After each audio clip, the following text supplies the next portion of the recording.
একটা পুলসেরাতের পোল পার করতে হবে এই অন্তর্বর্তী সরকারের যিনি প্রধান উপদেষ্টা আছেন, এছাড়া এখানে যারা উপদেষ্টা হিসাবে আছেন।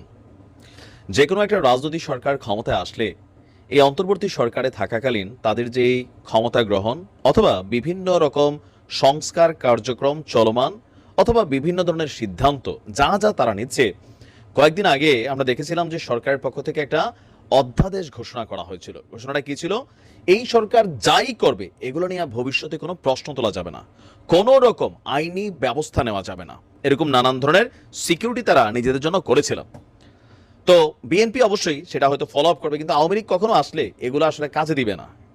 কিন্তু প্রশ্ন হচ্ছে, হঠাৎ করে আবার সেই অধ্যাদেশের কার্যক্রম এক ধরনের রহস্যময় জটিলতায় চলে গেছে।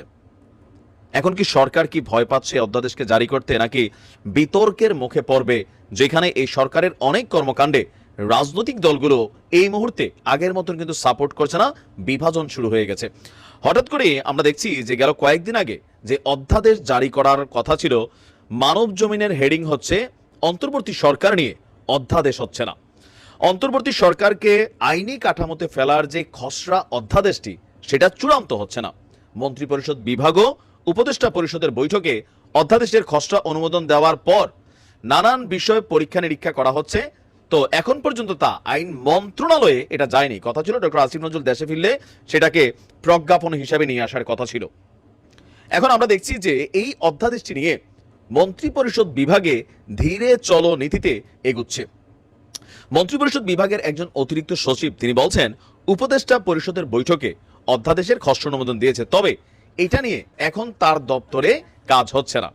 তার বক্তব্য হচ্ছে হয়তোবা অন্য উইং কাজ করছে, কিন্তু কোন উইং কাজ করছে সেই সম্পর্কেও তিনি জানেন না।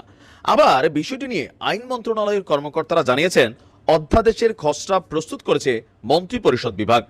ওই খসড়া আইন মন্ত্রণালয়ের লেজিসলেটিভ বিভাগে পাঠানোর কথা, তবে মন্ত্রিপরিষদ বিভাগও এখনো না পাঠানোর ফলে মনে হচ্ছে যে এটা খুব সহজে আপনার আসতে যাচ্ছে না। একাধিক সূত্র বলছে আপনার এই সরকারের বৈধতা নেওয়ার বিষয়ে সরকার ভাবছেন যে তাদের কোনো ধরনের বৈধতা নেওয়ার কোনো বিষয়ই নেই, এই জন্য এই ধরনের কোনো অধ্যাদেশেরও প্রয়োজন নেই বলে মনে করা হচ্ছে।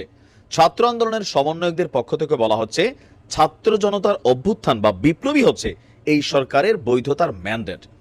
সম্প্রতি অন্তর্বর্তী সরকার অধ্যাদেশ 2024-এর খসড়ায় চূড়ান্ত অনুমোদন দিয়েছিল উপদেষ্টা পরিষদ। এটি যদি জারি হয় তাহলে আদালতে গিয়ে প্রশ্ন তুলে বর্তমান সরকারকে অবৈধ ঘোষণা বা বাতিল করা যাবে না। ত্রয়োদশ জাতীয় সংসদ নির্বাচনের মাধ্যমে নতুন প্রধানমন্ত্রীর দায়িত্ব নেওয়ার দিন পর্যন্ত সরকারের মেয়াদ থাকবে। এই অধ্যাদেশটা কিন্তু অনেক কিছু হার্ড ছিল, বিএনপির জন্য ভয়েরও কারণ ছিল। সম্ভবত এটা নিয়ে ভেতরে ভেতরে জল্পনা কল্পনা বা নানান কিছু হয়তোবা ঘটছে। বলা হয়েছিল যে আপনার আপনার এই সরকার কখন নির্বাচন দিবে এটা সম্পর্কে কোনো স্পষ্ট দিক নির্দেশনা ছিল না। অনেক কিছু ছিল যেটা রাজনৈতিক দলগুলোর সাথে একটা সাংঘর্ষিক অবস্থানে ছিল। এই যে হুট করে একটা সিদ্ধান্ত নেওয়া, তারপর সেই সিদ্ধান্ত থেকে সরে আসা, আবার ধরেন সময়কাল ক্ষেপণ করা, অনেক ইস্যুতে আমরা দেখছি যে যেই সময়ের মধ্যে যেই কাজটা হওয়া দরকার অথবা অনেক কঠিন কঠিন সিদ্ধান্ত নিতে গিয়া সরকারের ভেতরকার এক ধরনের দুর্বলতায় আমার কাছে মনে হচ্ছে। আবার রাজনৈতিক দলগুলো বলছেন যে ফাংশন করতে পারছে না। রাষ্ট্রপতি পদত্যাগ ইস্যু বলেন, সংবিধান ইস্যু বলেন, এই যে অন্তর্বর্তী সরকার অধ্যাদেশ 2024 এটা ছিল তাদের নিজেদের জন্য পুলসেরাত পার হওয়ার একটা টিকিট, কিন্তু কোনো এক অজানা অদৃশ্য কারণে এই অধ্যাদেশও হচ্ছে না। যদি এটা না হয় তাহলে সামহাও এটা হইলেও অবশ্য কাজ হবে, না হইলেও কাজ হবে যদি বিএনপি ক্ষমতায় আসে। আর যে আওয়ামী লীগ ক্ষমতায় আসে এটা হইলেও কাজ হবে না, কোনো কিছুতেই কাজ হবে না। আবার এই তো হইলেও তারা মানবে না, না হইলে তো তার মতো তারা ব্যবস্থা নেবেই। আসলে কি হচ্ছে বিষয়টা অনেকের মধ্যে একটু চিন্তা ভাবনার জায়গাতে চলে আসছে।